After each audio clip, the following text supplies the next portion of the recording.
सच में पढ़ा रही हूँ।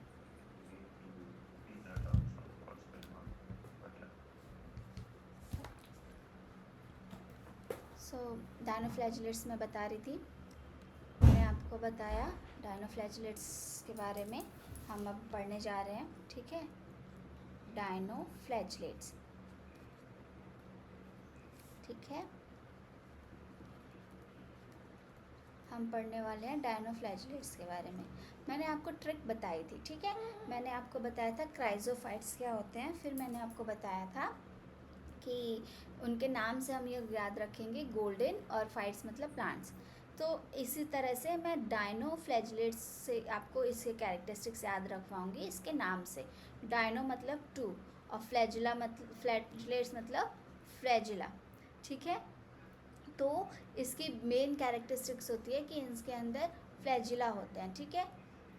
फ्लैजिला, ठीक, flagella, okay. Dino two flagellas, not specifically two, but हाँ फ्लैजिला से आप इतना याद रख सकते हो, मोस्टली टू होते हैं, लेकिन कहने का मतलब बस इतना है कि डायनोफ्लैजिलेट्स यानी मोस्टली दो फ्लैजिलास होते हैं, बट आप नहीं, कुछ कुछ एक्सेप्शंस भी हैं, तो आप ऐसा भी लिख सकते हो कि फ्लैजिला होते हैं इनके अंदर मेनली प्रेजेंट, ठीक है। ओके, देन हम लोग थे इसके कैरेक्टरिस्टिक्स पे। इसका एक सबसे बड़ी खास बात होती है, इसके अंदर होता है आई स्पॉट, ठीक है। आई स्पॉट होता है इनके अंदर, यानी एक ऐसा सब्सटेंस जिसके थ्रू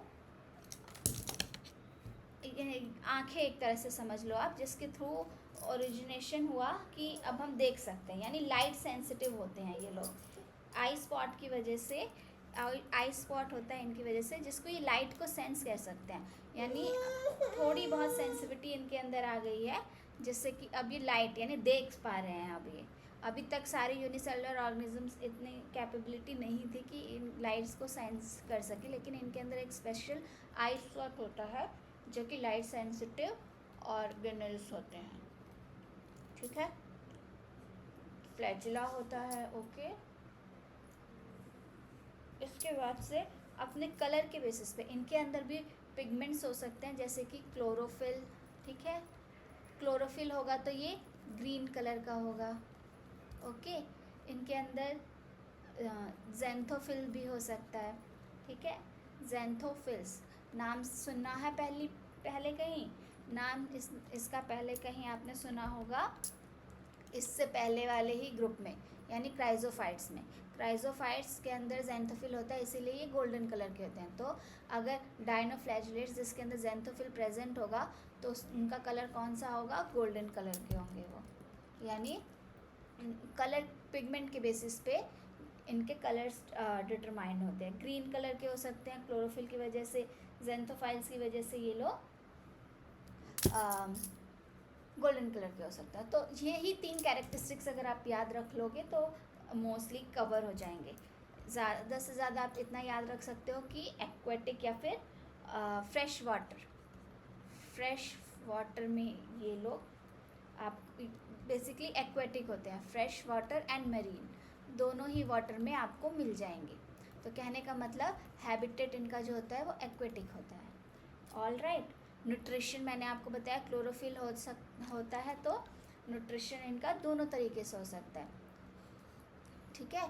दोनों तरह से, यानी फोटोसिंथेसिस से भी ये लोग अपना न्यूट्रिशन कर सकते हैं, एंड प्रे भी करते हैं, इंजेक्शन ऑफ प्रे, यानी एक अमीबा की तरह अगर आपको ध्यान होगा तो अपने बॉडी से ही ऐसा सब्सटेंस ये लोग क्रिएट कर लेते हैं जिससे कि इनगल्फ कर लेते हैं प्रे को, यानी शिकार को इनगल्फ करके खा जाते हैं, यानी इंजेक्शन ऑफ प्रे।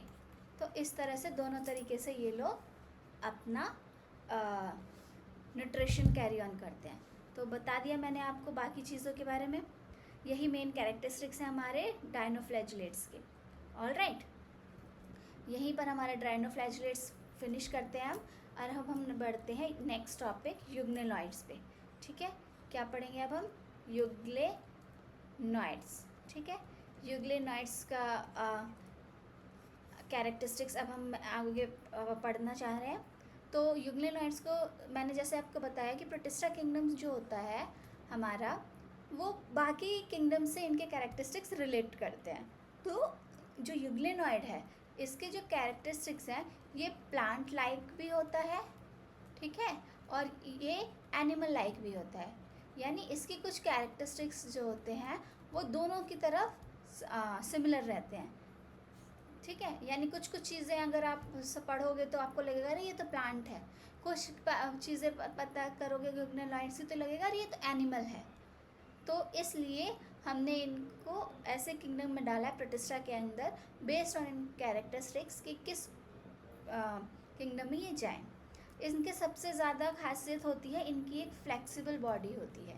इनकी बॉडी जो होती है वो बहुत ज़्यादा फ्लेक्सिबल बॉडी होती है। और फ्लेक्सिबल बॉडी क्यों होती है? फ्लेक्सिबल बॉडी होती है क्योंकि इनके अंदर एक प्रोटीन रिच लेयर होती है जो जिसका नाम है पेलिकल, ठीक है। प्रोटीन रिच लेयर होती है जिसका नाम है हमारा पेलिकल, ठीक है। पेलिकल ये एक प्रोटीन रिच लेयर होती है जिसकी वजह से हमारा जो यूग्लिनॉइड है ये बहुत ज़्यादा फ्लेक्सिबल है। फ्लेक्सिबल है इसका मतलब ये मोबाइल होता है, यानी एक जगह से दूसरी जगह इसमें मूवमेंट हो सकती है एनिमल्स की तरह, ठीक है। एक जगह से दूसरी जगह इनके अंदर एनिमल्स की तरह मूवमेंट हो सकती है। तो इसीलिए हमने बोला कि यूग्लिनॉइड्स में कुछ खासियत ऐसी होती है जो कि प्लांट्स जैसे भी होती है और जो कि एनिमल जैसे भी होती है, ठीक। तो ये इसका मेन खासियत है। यही चीज़ें अगर आप याद रखोगे तो आप यूग्लिनॉइड के बारे में पूरी कहानी बता सकते हो। यूग्लिनॉइड से सबसे खासियत बात क्या है कि फ्लेक्सिबल बॉडी होती है एनिमल की तरह, जो कि उसके मूवमेंट में हेल्प करता है। और फ्लेक्सिबल बॉडी क्यों होती है? क्योंकि इसके अंदर एक प्रोटीन रिच लेयर होती है जिसको हम बोलते हैं पेलिकल, और इसी मूवमेंट की वजह से फ्लेक्सिबल इतना होता है कि इसकी एक अलग ही हम मूवमेंट बोलते हैं। इस मूवमेंट का हम नाम देते हैं मेटाबॉली, ठीक है। ठीक से स्पेलिंग लिख देती हूँ। इस मूवमेंट का एक स्पेशल बायोलॉजिकल नेम भी है, ये टर्म है जिस टर्म को हम बोलते हैं मेटाबॉली, ठीक। तो ये इसकी खासियत है, ठीक है। इसके बाद से अगर हम इनके न्यूट्रिशन की बात करें तो इनका रिप्रोडक्शन बेसिकली हेटरोट्रॉफ भी हो सकता है। हेटरोट्रॉफ मतलब जो अपना खाना खुद से बनाए, खुद से ना दूसरों पे निर्भर होकर बनाए, या फिर फोटोसिंथेटिक भी हो सकते हैं ये, यानी जो अपना खाना खुद से बनाए लाइट्स की प्रेजेंट में, ठीक है। तो ये यूग्लिनॉइड्स दोनों तरीके से हो सकते हैं। सो बेसिक यही कैरेक्टरिस्टिक्स है। अब हम आगे फिर नेक्स्ट पढ़ेंगे अपना स्लाइम मॉल्ट के बारे में, ठीक है। नेक्स्ट हमारा जो ग्रुप था किसमें प्रोटिस्टा किंगडम में कितने ग्रुप पढ़ने थे? Chrysophytes, dinoflagellates, euglenoids, and then last हमें क्या पढ़ना था? Slime moulds, and then protozoa. तो हमने क्या क्या पढ़ लिया? क्राइजोफाइट्स, हमने क्या पढ़ लिया? डायनोफ्लैजिलेट्स, हमने क्या पढ़ लिया? यूग्लिनॉइड्स। अब हम क्या पढ़ने जा रहे हैं? Slime malts. क्या पढ़ने जा रहे हैं? Slime malts. स्लाइम मॉल्ट नाम से थोड़ा सा ऐसे याद रखो, जैसे भिंडी कभी काटी है किसी ने? लड़कों ने तो नहीं काटी होगी, लड़कियों ने ज़रूर काटी होगी तो ध्यान रखा होगा कि बहुत चिपचिपा सा कुछ पिगमेंट जैसा होता है। ऐसे स्लाइम मॉल्ट, उसी को स्लाइम बोलते हैं। जैसे भिंडी काटते हैं तो कुछ चिपचिप सा निकलता है ना, इसी तरह से स्लाइम मॉल्ट्स भी होते हैं। तो अब स्लाइम मॉल्ट्स की कैरेक्टरिस्टिक्स जैसे कि मैंने आपको बताया, प्रोटिस्टा किंगडम्स में बहुत सारे ऑर्गेनिजम्स ऐसे हैं जिसकी कुछ खासियत दूसरे किंगडम्स के लोगों से मिलती है, यानी एनिमल से, प्लांट से, फंगाई से। तो इसकी कुछ खासियत ऐसी थी कि लोगों ने कहा अरे ये तो फंगी है, इसको फंगी में होना चाहिए। लेकिन फंगी का सबसे ज़्यादा डिफरेंस क्या है कि जो फंगी होते हैं ना, आगे हम फंगी के बारे में फंगी किंगडम में पढ़ेंगे, पूरा इसका अलग से किंगडम है। फंगी जो होते हैं वो इमोबाइल होते हैं। इमोबाइल का मतलब मूवमेंट इनके अंदर मूवमेंट नहीं होती है, ठीक है। इनके अंदर मूवमेंट नहीं होती है फंगाई के अंदर। तो यही सबसे खास बात होती है फंगाई की सबसे अलग बात होती है। लेकिन जो हमारा स्लाइम मोल्ड होता है वो मोबाइल होता है, ठीक है। मोबाइल मतलब फ़ोन वाला मोबाइल नहीं, मोबाइल मतलब इनके अंदर मूवमेंट होती है, ये एक जगह से दूसरी जगह तक जा सकते हैं। तो इसीलिए इसी एक खास वजह के लिए हमने इसको फंगाई किंगडम में नहीं डाला, प्रोटिस्टा किंगडम में डाला है। और प्रोटिस्टा किंगडम में डाला है तो इनकी लेकिन और मोस्ट ऑफ द कैरेक्टरिस्टिक्स जो होते हैं वो फंगी लाइक कैरेक्टरिस्टिक्स होते हैं, इसीलिए इनको फंगी लाइक प्रोटिस्ट भी बोलते हैं, ठीक है। अनदर इनका अगर हम न्यूट्रिशन की बात करें तो ये लोग सेप्रोफाइट्स होते हैं, ठीक है। ये लोग क्या होते हैं? सेप्रोफाइट्स।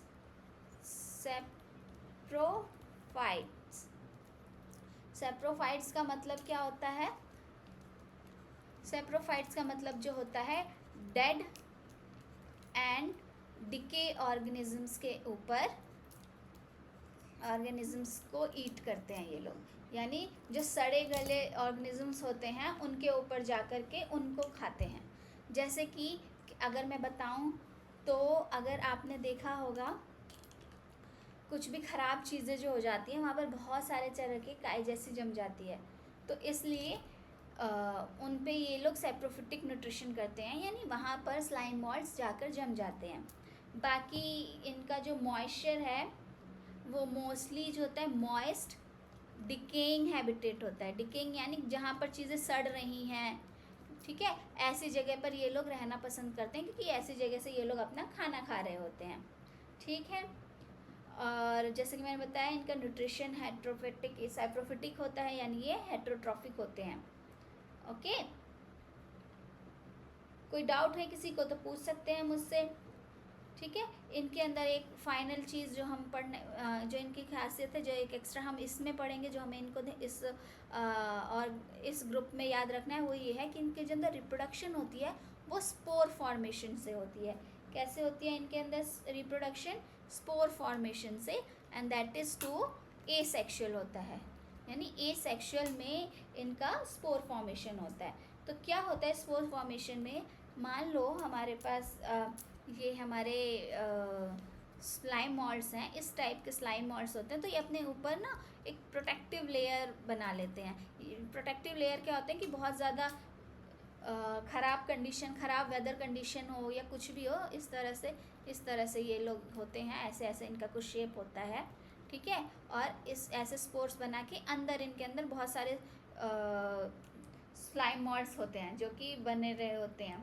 और फिर जब बहुत ज़्यादा ख़राब कंडीशन है, मान लो बहुत आंधी है, बहुत तूफ़ान है, कंडीशन एकदम ख़राब है, तो ये इसी स्पोर्स के अंदर रहते हैं, ठीक है, इसी स्पोर्स के अंदर रहते रहेंगे। लेकिन जब कंडीशन फेवरेबल हो जाएगी, जब इनके ऐसी कंडीशन मिल जाएगी कि ये रिप्रोड्यूस कर सके, ग्रो कर सके, तो ये बर्स्ट हो जाएगी, यानी ये स्पोर बर्स्ट हो जाएंगे और ये जितने भी ऑर्गेनिम्स हैं ये बाहर आ जाएंगे। बाहर आकर के फिर ये नया मतलब अपने आप को डेवलप करके बड़े होते जाएंगे और फिर से जब इतने बड़े हो जाएंगे कि अपना खुद का स्पोर फॉर्मेशन कर सके, तो ये खुद से अपना स्पोर फॉर्मेशन करेंगे, इसमें खुद से और स्लाइम मोल्ड्स बनेंगे, और जब इनके पास फिर से फेवरेबल कंडीशन आ जाएगी तो बर्स्ट हो जाएंगे।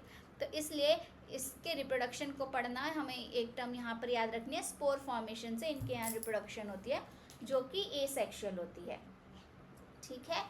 तो ये भी हमने पढ़ लिया। क्या पढ़ लिया? फाइनली हमने पढ़ लिया स्लाइम मोल्ड्स के बारे में। अब फाइनल जो हमारा ग्रुप पेंडिंग है किसके अंदर? प्रोटिस्टा किंगडम के अंदर। वो होता है क्या? प्रोटोजोआ। प्रोटोजोआ से आप लोग बहुत फैमिलियर होंगे, ठीक है। ये ऐसी प्रजाति, ऐसा ऑर्गेनिज्म है जिसने हमें कभी ना कभी कोई ना कोई बीमारी ज़रूर दी होगी, ठीक है। कौन सी बीमारी देता है ये आप लोग जान ही जाओगे, ठीक है। आप लोग पता करके बताओगे मुझे कि कौन सी बीमारी कॉज करता है प्रोटोजोआ, ठीक है। अभी हम लोग गौर फरमाते हैं इसके कैरेक्टरिस्टिक्स पे, ठीक है। तो इसके कैरेक्टरिस्टिक्स बेसिकली क्या हैं? जैसे कि मैंने आपको बताया, प्रोटोजोआ जो है हमारा प्रोटिस्टा किंगडम के अंदर एक ग्रुप है और काफ़ी इसके अंदर कैरेक्टरिस्टिक्स थे जो एकदम एनिमल्स के जैसे थे, यानी इसका सब सारे कैरेक्टरिस्टिक्स एनिमल जैसे थे। अगर आप इसको पढ़ो, आप समझो, तो आपको लगेगा ये तो एनिमल लाइक है, ठीक है। तो इसका मेन कैरेक्टरिस्टिक्स क्या है कि एनिमल लाइक प्रोटिस्ट होते हैं ये। लेकिन फिर भी ऐसी बहुत सारी चीज़ें थी जो कि एनिमल्स की तरह ये लोग नहीं करते, इसीलिए हमने इसको एक अलग ही किंगडम में यानी प्रोटिस्टा किंगडम में डाला है, प्रोटोजोआस को।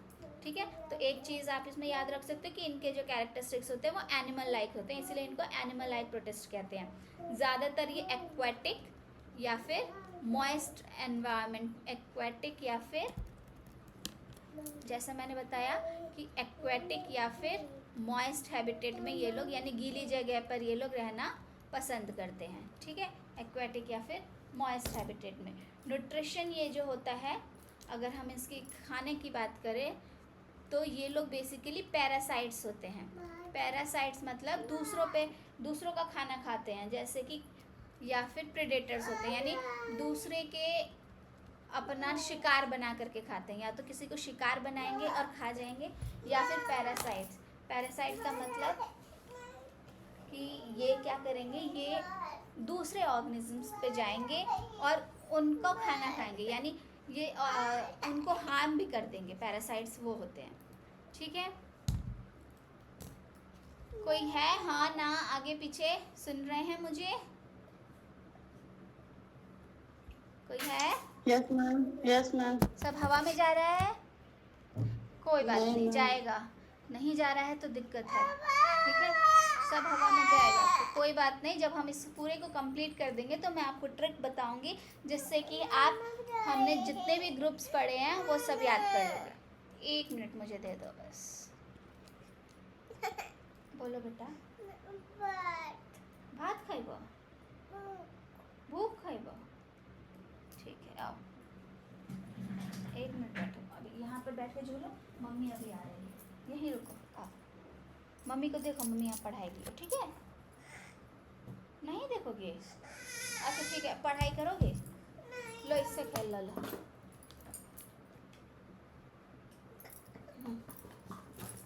ले लो। हाँ गाइस, तो मैं आपको बता रही थी कि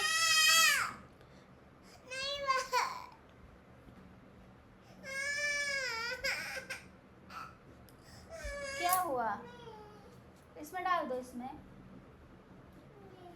ले जाएंगे 2 मिनट, 5 मिनट और। हाँ गाइस, तो मैं आपको बता रही थी कि आपको दिमाग में नहीं जा रहा होगा, भूल जा रहे होंगे या कोई भी प्रॉब्लम है, तो मैं आपको सारी चीज़ें बता दूंगी ताकि हमें 1 ही मिनट में सारे ग्रुप्स प्रोटिस्टा किंगडम के याद हो जाएं, तो हम ट्रिक से याद करेंगे। लेकिन इसका मतलब ये नहीं है कि आप अभी जो मैं पढ़ा रही हूँ वो मत पढ़ो। ठीक है, तो इतना ध्यान से पढ़िए ताकि जब मैं आपको ट्रिक बताऊँ तो आपको याद रहे कि मैंने क्या क्या बताया था। ठीक है, सो फाइनल हम आते हैं। हम लोग थे प्रोटिस्टा किंगडम के अंदर, राइट। प्रोटिस्टा किंगडम के अंदर जब हम थे तो मैंने आपको बाकी ग्रुप्स CDPS बताया था। CDPS से मैंने आपको बताया था कि हमें ये 5 ग्रुप्स पढ़ने हैं, chrysophytes, dinoflagellates, euglenoids, लाइमॉर्ड्स and protozoa, जिसमें से हम बाकी सब पढ़ चुके हैं। अब हम प्रोटोजोआ की कैरेक्टरिस्टिक्स पढ़ रहे हैं। मैंने आपको बताया कि प्रोटोजोआ की सारी खासियत ऐसी हैं जैसे कि वो एनिमल लाइक हो, इसीलिए हम इनको एनिमल लाइक प्रोटिस्ट भी बोलते हैं। बाकी मैंने आपको इसमें मेन चीज़ें हमें बतानी होती है कि कहाँ इनका रहते कहाँ है, खाना कैसे खाते हैं और इनके अंदर रिप्रोडक्शन कैसे होता है, राइट। तो मैंने आपको बताया एनिमल जैसे होते ही हैं। ठीक है, पानी वानी में गीली जगह पर ऐसी जगह ही ये रहते हैं। पैरासाइट्स होते हैं, या खाना कैसे खाते हैं, दूसरों पे निर्भर रह के खाते हैं, या फिर प्रेडेटर शिकार करके खाते हैं। शिकार का मतलब इंजेक्शन के थ्रू। मान लो अमीबा जैसा ये है, यहाँ पर इनका शिकार है, तो अमीबा की तरह क्या करेगा, ऐसे अपने बॉडी को इस तरह से फैला लेगा और इसको निगल जाएगा ऐसे। इसको बोलते हैं इन प्रेडेटर्स, यानी प्रेडेटर्स की तरह शिकार करके भी खाते हैं। और पैरासाइट्स, जैसे कि आपने सुना होगा पेट में कीड़ी हो जाती हैं, देखा है? नहीं देखा होगा लेकिन सुना होगा। तो हमारे बॉडी में भी, या फिर कभी देखा होगा कि बीमारी हो गई, या फिर किसी पेड़ पौधों पे कोई फंगाई लग गया, काई लग गई, तो इस तरह से दूसरों पे निर्भर होकर के दूसरों का खाना खा करके, दूसरा खाना बनाए, सब कुछ बनाए, ये जा करके खाली उनका खाना चुरा चुरा के खा जाते हैं। तो इस तरह से, और उनको सारे उनके न्यूट्रिएंट्स वगैरह सब उनको मिलने लगते हैं। ठीक है, तो इस तरह से इनका जो मेन कैरेक्टरिस्टिक्स हैं कि पैरासाइट्स होते हैं और प्रेडेटर्स होते हैं। ठीक। और बाकी जो फाइनल इनका रिप्रोडक्शन होता है वो दोनों तरीके से हो सकता है। दोनों मतलब एसेक्सुअल भी हो सकता है एंड सेक्सुअल भी हो सकता है। ठीक, तो ये चीज़ें हमने प्रोटोजोआस के अंदर पढ़ी। बाकी हमें प्रोटोजोआ के कुछ ग्रुप्स भी पढ़ने हैं, जैसे कि अमीबॉय एक हमारा ग्रुप होता है। अमीबा सुना है? अमीबा तो सुना ही होगा भाई, अमीबा कैसे नहीं सुना। तो अमीबा कैसा होता है? जिसकी कोई शेप नहीं होती, तो उसी की तरह अमीबॉयड प्रोटोजोन एक इनका ग्रुप होता है, अमीबॉय प्रोटोजोन्स। अमीबॉयड क्या, जैसे कि अमीबा की तरह ये होते हैं, इसीलिए इनको अमीबॉयड प्रोटोजोन्स कहते हैं। क्योंकि अमीबा की तरह ही ये लोकोमोट करते हैं, यानी चलते हैं। अमीबा की तरह ही खाना खाते हैं। खाना मतलब अगर इनका ये खाना है तो ऐसे करके अमीबा की तरह जा करके इस तरह से खा लेंगे। तो क्योंकि इनके कुछ कैरेक्टरिस्टिक सारे अमीबा की तरह होते हैं, तो इसलिए इनको अमीबॉयड प्रोटोजोन्स कहते हैं। नेक्स्ट हमारा प्रोटोजोआन होता है सिलिएटेड प्रोटोजोन्स। तो सिलिएटेड प्रोटोजोन्स कैसे होते हैं? प्रोटोजोन्स इस तरह से होते हैं, जैसे कि एक उनके अंदर इस टाइप के प्रोटोजोन्स होते हैं। एक टाइप का हमारा प्रोटोजोआ है, ठीक है, इस टाइप का हमारा प्रोटोजोआ है। अगर यहाँ पर एक इनके पास कैविटी होती है, ठीक है, इस कैविटी में कुछ खाना होता है तो ये खा लेते हैं। और खाना कैसे खाते हैं? इनके इस टाइप से, इनके पूरे शरीर पर इस टाइप से सीलियाज निकल रहते हैं, जिसके थ्रू ये मूवमेंट भी करते हैं और जिसके थ्रू ये लोग खाना भी खाते हैं। तो इन्हीं सीलियाज के पूरी तरफ ये इस टाइप्स के सीलिया निकले होते हैं। क्या निकले होते हैं? सीलिया। और इसीलिए इसका नाम क्या होता है? Ciliated protozoans. ठीक। नेक्स्ट हमारा होता है क्या? Flagellated protozoans. फ्लैजिलेटेड प्रोटोजोन्स क्या मतलब है कि हमारे पास एक प्रोटोजोआ है, ठीक है, इस टाइप का। ठीक, अगर इस टाइप का हमारा प्रोटोजोआ है तो इस टाइप का एक फ्लैजिला निकल रहा होता है। ठीक, और बाकी इसके अंदर सारे cell wall, cell organelles, microplasma, cytoplasma, ये सब इसके अंदर ऑलरेडी होते हैं। ठीक है, तो एक प्रोटोजोआ जिसके अंदर फ्लैजिला होता है, इसीलिए इसको फ्लैजिलेटेड प्रोटोजोआ कहते हैं। एंड देन हमारे पास एक फाइनल प्रोटोजोआ होता है स्पोरोजोन्स। स्पोरोजोन्स जो होते हैं ये हमारे इमोबाइल होते हैं।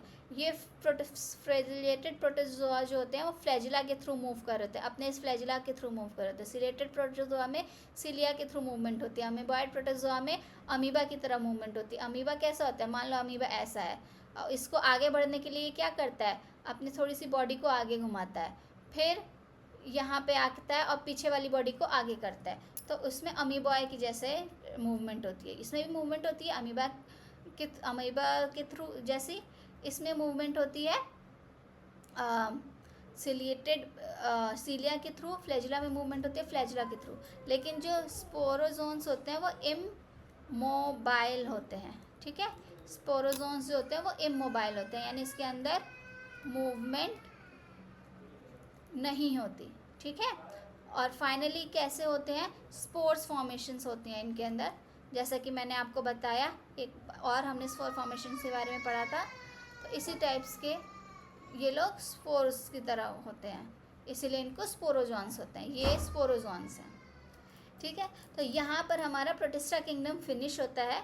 नेक्स्ट क्लास में मैं आपको ये सारे प्रोटिस्टा के सारे जो हमारे ग्रुप्स हैं इन सब के बारे में स्टडी करके लाना है बुक से। ठीक, और अपने तरफ से नोट्स बनाना है, रेडी रखना है। देन मैं आपको ट्रिक बताऊंगी जिसके थ्रू आपको प्रोटिस्टा किंगडम्स के सारे कैरेक्टरिस्टिक्स के बारे में पता चल जाए एक ही शॉट में, और आप उसको कभी नहीं भूलो। लेकिन उसके लिए आपको पढ़ के आना पड़ेगा। तो आज की क्लास हम यहीं ऑफ करते हैं। हमारा I think most of the protista kingdom finish हो चुका है। नेक्स्ट हम फंगाई किंगडम स्टार्ट करेंगे। So that's all I think. कुछ पूछना है तो पूछ लो, नहीं तो हम क्लास ऑफ करते हैं।